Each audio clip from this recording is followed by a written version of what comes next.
Welcome to this class on economic pricing. This is part 3 of economic pricing. So this is the last class on general consideration about economic pricing, and after that we'll look at the details of the economic cost-benefit analysis and value-added analysis. So in this class we'll have the following outline. First of all, we'll provide a summary of the shadow pricing rules that we've analyzed in the previous classes, and then we'll look at specific topics in shadow pricing methodology that are the treatment of indirect taxes, subsidies, shadow price of foreign exchange, shadow price of labor, economic cost of physical assets. So let's start from the summary of shadow pricing rules. Here we report a table. It's a summary for the shadow pricing rules that we have analyzed in the previous classes, where on the left side of the table we have the effect of the project on specific issues, and on the right side of the table we have the valuation for shadow pricing. Here on the left column in this table we distinguish between traded and non-traded items, and then we distinguish between supply and demand. And for each of these type of items we report the valuation rule for shadow pricing. So first of all we have non-traded goods. So this could refer to both non-traded supply and traded demand. So in case of non-traded supply, we are talking about the impact of a project on the amount of a domestic supply of a given good. And this could be both for the input or an output of the project. And when we are talking about non-traded supply, the valuation rule is a marginal cost of additional production. The second item is demand, then there is a consumption. So here we will be evaluating the impact of a project on the demand, so on the increase of consumption, local consumption, and depending on whether this refers to an input or output of the project, the criteria, the valuation rule for shadow pricing is the consumer willingness to pay. Then we look at traded goods, and we look in particular at export and import. That is, we have discussed it in the previous classes, have a different pricing rule.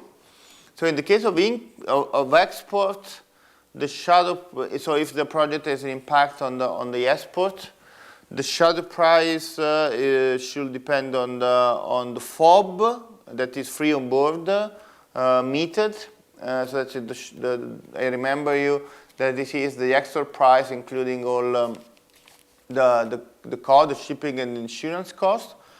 Net of what we define as internal costs, that are the cost for inland transportation from the production site to the port or to the border. In the case of import, the rule is represented by CIF, that is cost, insurance and freight. So it's the overall cost for importing a good. And here, as we have discussed in the previous class, we have also to add internal costs. Internal is the cost for inland transportation. So the cost from the port or the border to the production site or to the market where the import is used or exchanged. So these are the general rules that we apply in the case of economic pricing to different goods, depending on whether they are traded or not, depending on whether they refer to demand or supply. So now, before looking at how to use these rules within the appraisal methods, we analyze some specific issues that can impact on each of the items that are in this table. In particular, the first issue that we'll analyze is about indirect taxes. And the treatment of indirect taxes for economic pricing will be different depending on whether they refer to non-traded goods or they refer to traded goods, and then again there will be a difference whether we are talking about supply or demand. So in case of demand for inputs and outputs, they are included in the willingness to pay because they are part of the price that the subject that is going to use the resource is paying for the resource. And so they are part of the cost and therefore are included in our method of sharded pricing. In the case of always non-traded goods, but if we are talking about the supply of inputs, this is not included because it's not part of the cost of production. So it's basically indirect taxes in this case are neutral for the producer, and so they are not relevant for the determination of sharded price. So this is the approach that UNIDO suggests. And finally, for traded goods, by definition, indirect taxation is not included because typically this is a form of transfer payment that is not relevant to determine the FOB of the CIF price. And so in all cases for traded goods, we are not going to consider indirect taxes in determination of sharded price. Second item are subsidies. So as you know, as we have already discussed, the acquisition of inputs or the production or outputs of a project can be subsidized by a government. So this is a relevant aspect also from financial analysis, and now we'll see whether under which conditions subsidies should be considered in our economic analysis and in economic pricing. The first consideration we have to make about subsidies is that the subsidies are relevant for economic analysis to the extent that they represent a cost for the society. In other words, if the subsidy involves the use of scarce resources, then there is this is an economic value that has to be considered. We'll see that the rule, this general logic will have a different impact on inputs for which general subsidies are included, and outputs for which instead subsidies are generally excluded. So what's the logic here? Is that let's talk about the input. So let's assume that the acquisition of a given input for the project is subsidized by government. This means that the cost of the input for the project will be reduced. So in a financial perspective, the subsidy is reducing the cost of the input. But if we look at the economic analysis, the subsidy in the case reduces the cost of the input for a project, anyhow mobilizes scarce resources of a government, and so for the society and the economy as a whole, it represents a cost that should be added from an economic point of view. So this means that in case of inputs, if the acquisition of inputs is subsidized, the amount of subsidy should be included in our economic analysis of the value of the resource that is used as input via a project. However, we also have to consider the indirect effect that subsidies have on the system as a whole, because there could be cases where the benefits of subsidies completely offset the cost of subsidies for a government. As an example, let's consider the case where subsidies are needed for lowering the cost of the production, local production of a drug. In this case, the health cost for the government will be more than reduced. And so in this case, it's true that they have a cost for a subsidy, but on the other case, I have the reduction for the healthcare cost of the government. So in this case, the value of the subsidy could be completely offset by the benefit that this creates, and so the subsidy could also not be included.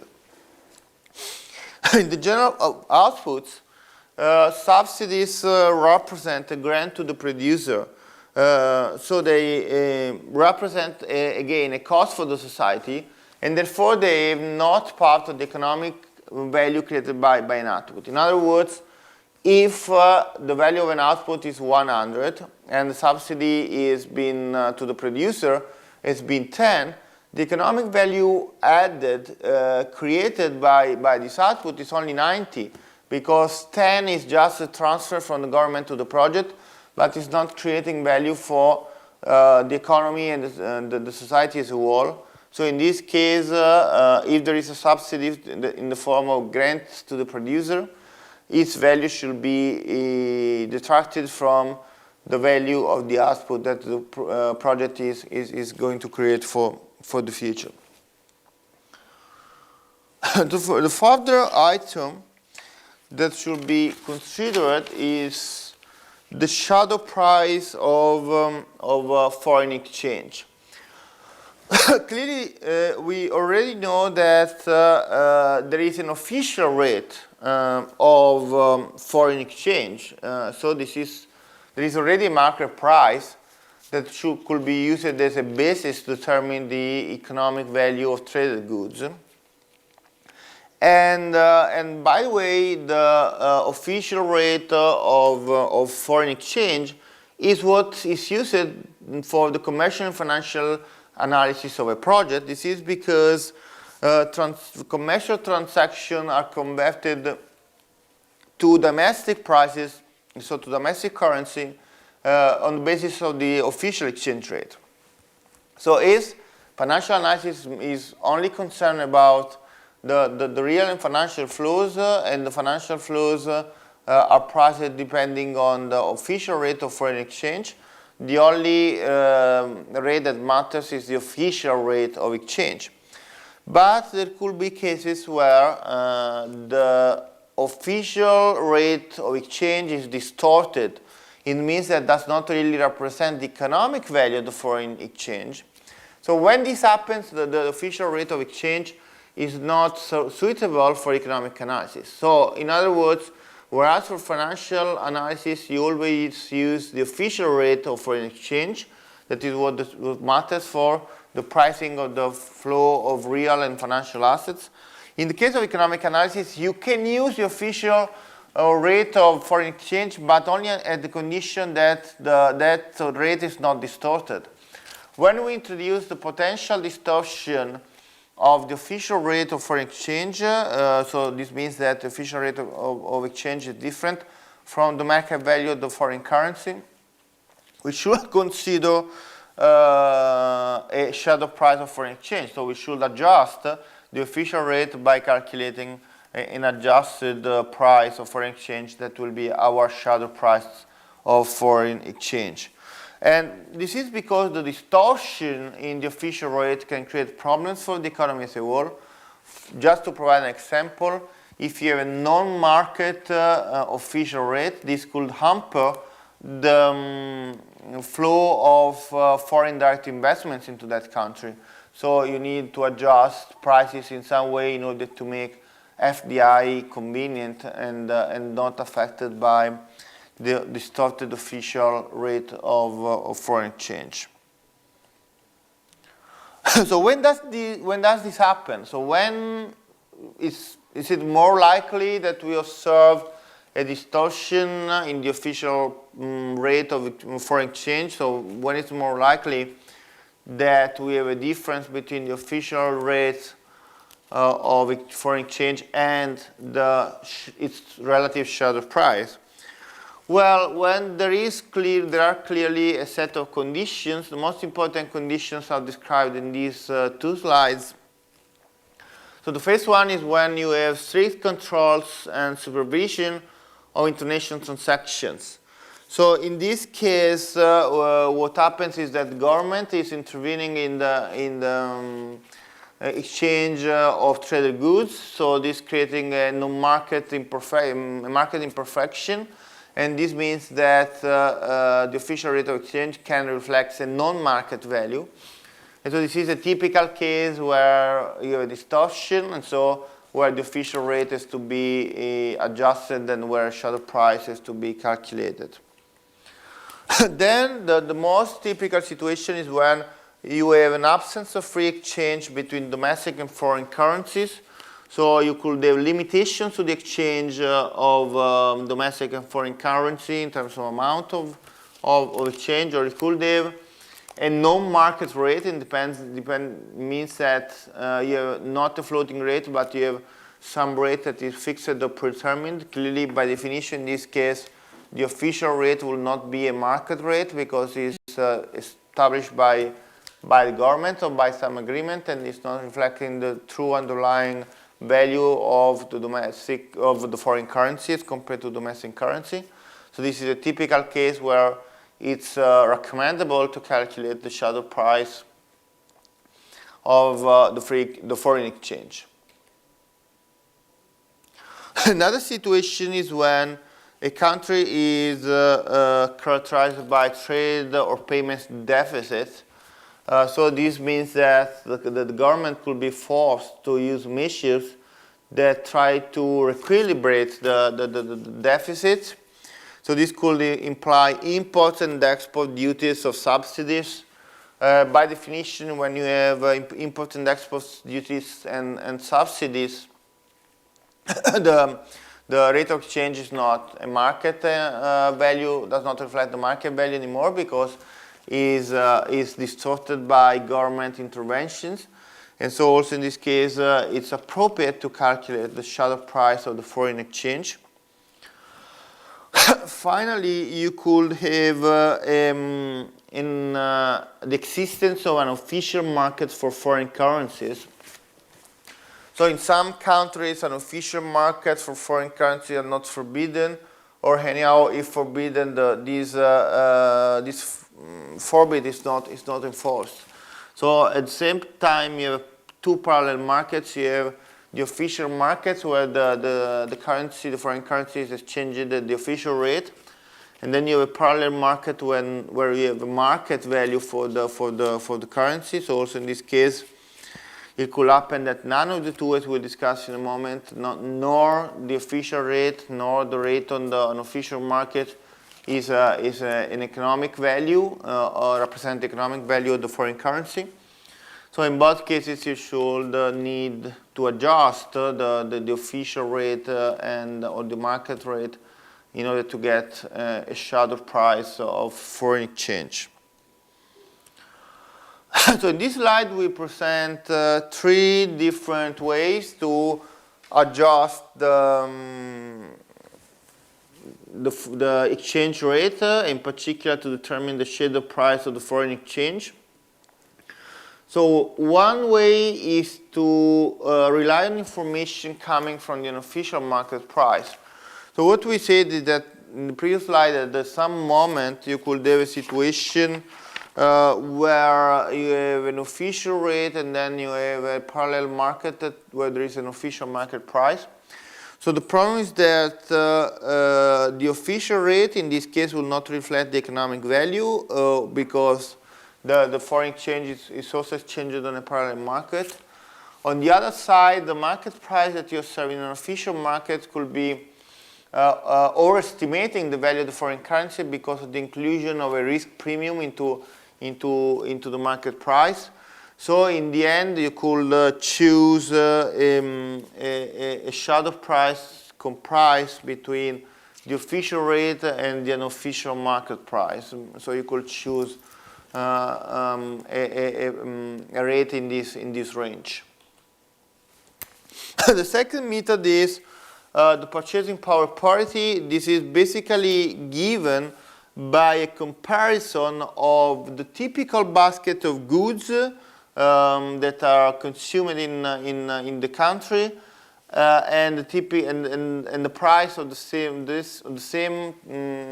basket of goods of imported goods. So in other words, the purchasing power parity is a ratio between the price of this basket in the local currency and the price of the same basket, but in this case in a foreign currency, and the difference between the ratio between the price of the basket in domestic currency and in foreign currency gives you a quite good indication of what the shadow price of the foreign exchange should be. Or a more simple and intuitive approach that is, however, similar and is concerned the logic to the purchasing power parity is comparing prices of traded goods. So if you have the same good that is traded in different countries and it's different prices in different countries, you can use the price of this good as a way to measure the shadow price of foreign exchange, for example, by relating the price, the domestic price of the good with the price of the good in a given foreign currency. So in order to calculate the shadow price of foreign exchange, we could use also a formal approach. And so we can calculate an adjustment factor that is represented in this slide. So the adjustment factor is calculated, as you can see here, is the ratio between what we define as the shadow price of foreign exchange, that is PF, and the official exchange rate, that is RF. So this is our adjustment factor. This adjustment factor allows us to determine the shadow price of foreign exchange once that we know the official exchange rate. And therefore, once that you have this factor, we can pass from the official to the shadow price of the foreign exchange. And as we can see in this formula, this ratio, this adjustment factor, is a function of three variables. One is Fi, that is the fraction of foreign exchange for importing good I. So here we are analyzing a given set of imported goods. So we have n goods. Each one represents a given fraction of the total imports. This fraction is measured by Fi. And for each good, I measure a ratio that is given by the ratio between equilibrium price in domestic market for good I, that is given by PID, that is here in the ratio. And the other is the CIF price expressed in local currency, that is here, PICIF. So the idea is that the shadow price of foreign exchange depends on the ratio between the equilibrium price in domestic markets and the CIF price expressed for the same good for a given basket of goods. So I select a given basket of goods, n goods. Each of these goods will have a given domestic price and a given import price, in particular CIF price.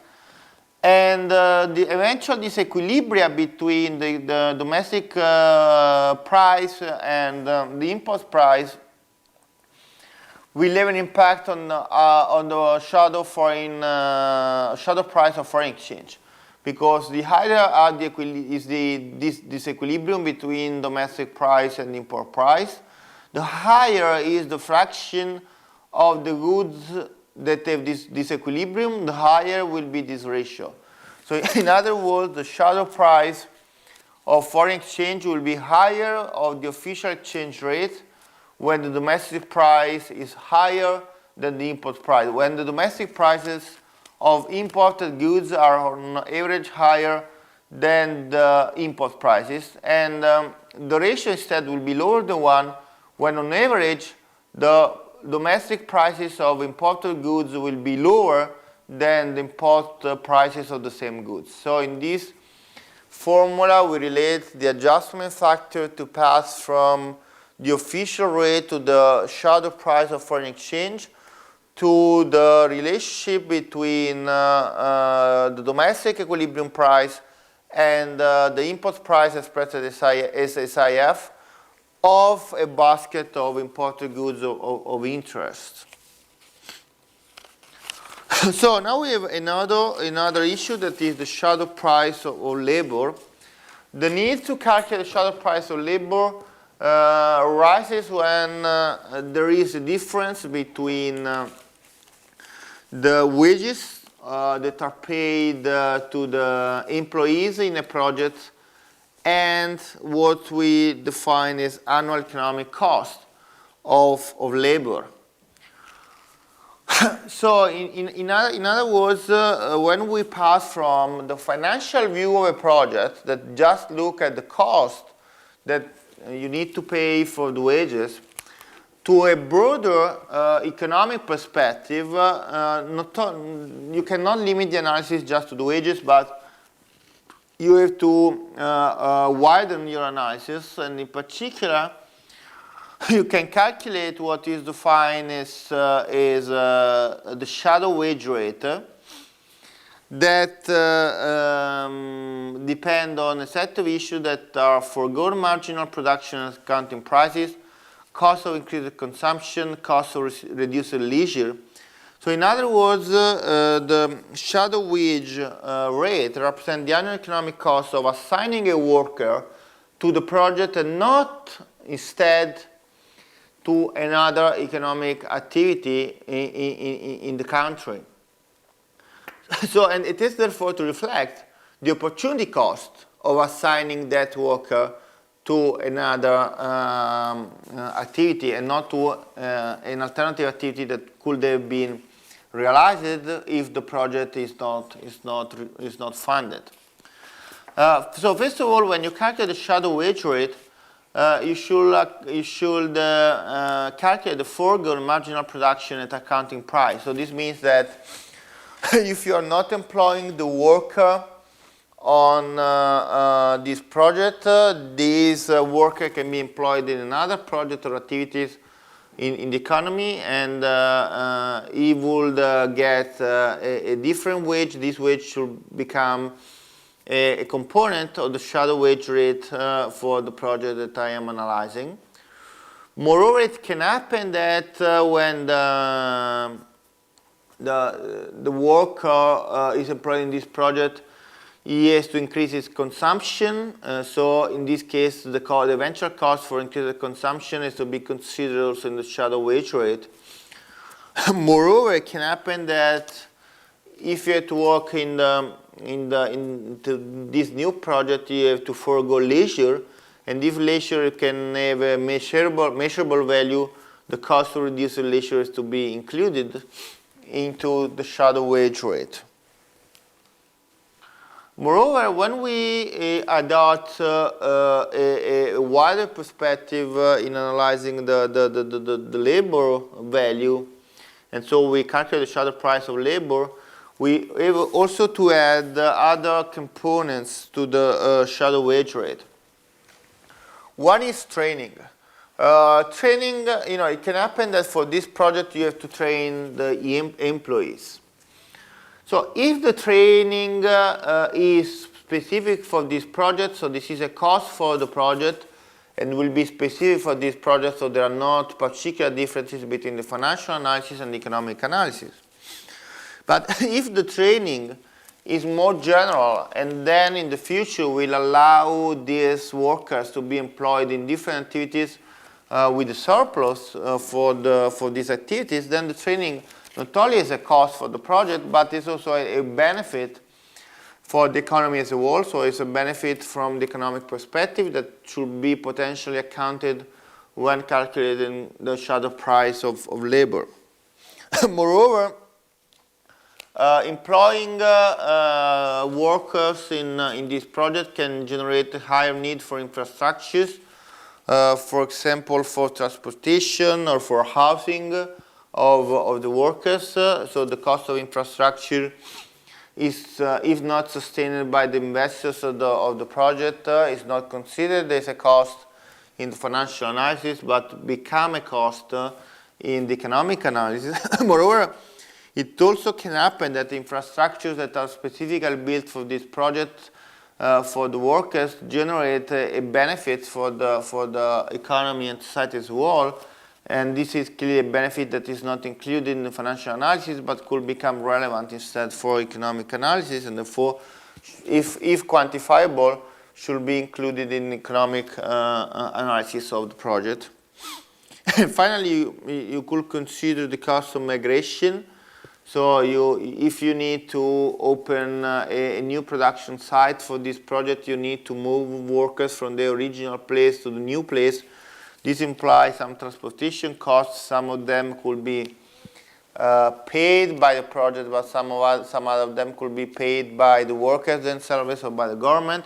So the eventual transportation costs related to migration will become a component of the shadow price of labor if this is calculated correctly.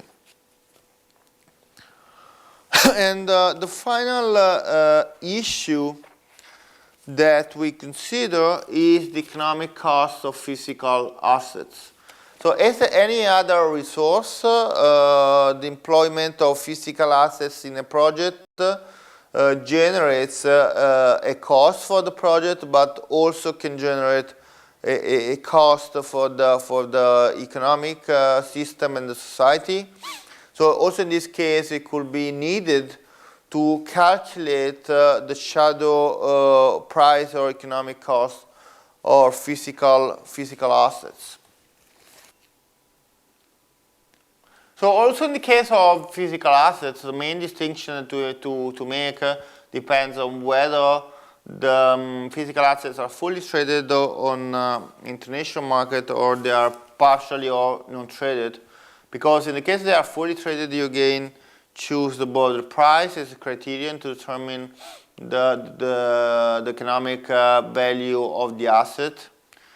In the case, instead, the asset is partially or non-traded, you will have different approaches. In particular, you will have the economic cost of production as shadow price. If the project increases production of the capital good, you can have the consumer willingness to pay as a shadow price if the project diverts the capital goods from other potential users.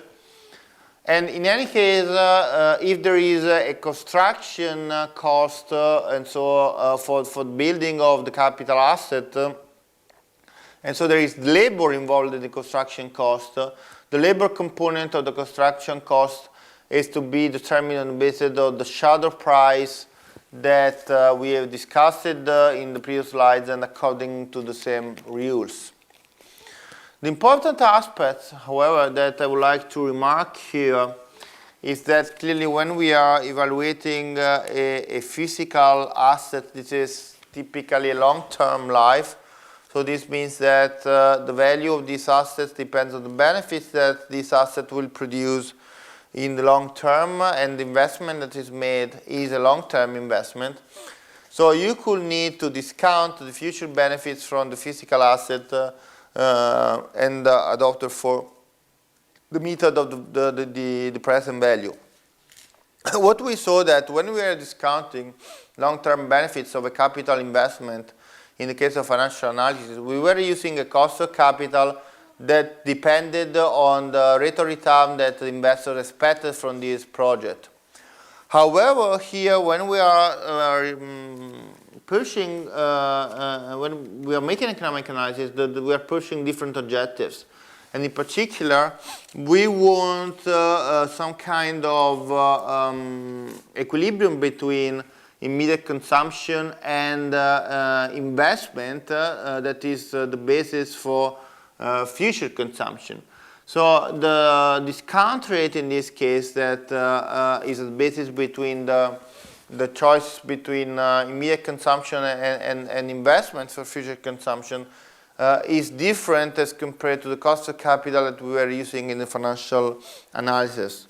In particular, we need an economic discount rate that account for the cost of deferred benefits, so for the cost of deferring consumption for investment today. And so is that also represent the interest rate that I get on additional savings, and that represent the gain that I get from investing today and consuming in a future moment, and therefore represent the expected benefits for consumers in investing now and deferring consumption to a later moment. In general terms, this discount rate that is defined as consumption rate of discount or consumption rate of interest, that is CRI, depends on these three variables that are indicated in the slide, N, G, plus P. So N can be defined as the elasticity of marginal utility of consumption to change in per capita income.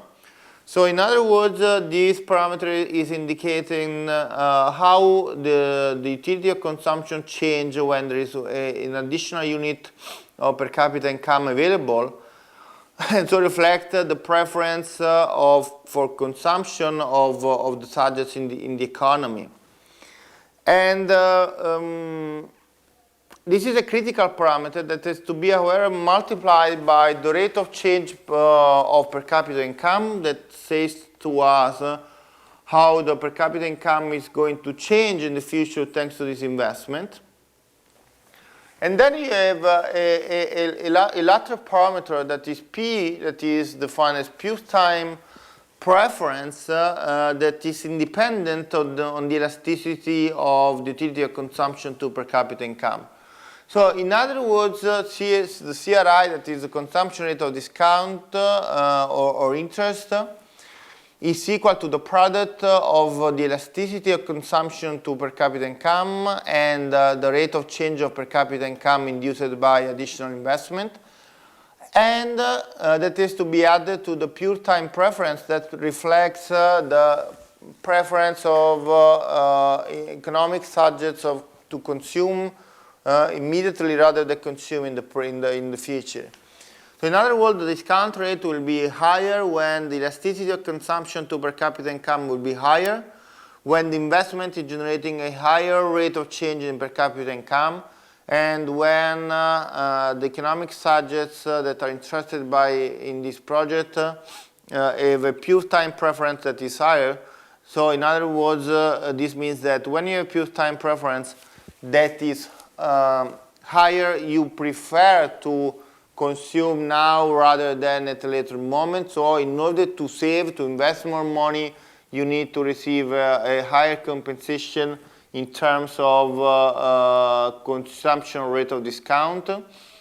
So when the investment is expected to have a higher impact on the change of per capita income, the consumption rate of discount is higher. And when the elasticity that you have of consumption is higher, you want to receive a higher rate of interest on your investment because you have clearly a higher preference for consumption when you have more money available. So in this case, also you have a positive impact on discount rate that is to be higher in order to convince you to invest now and not consume now, but consume at a later moment.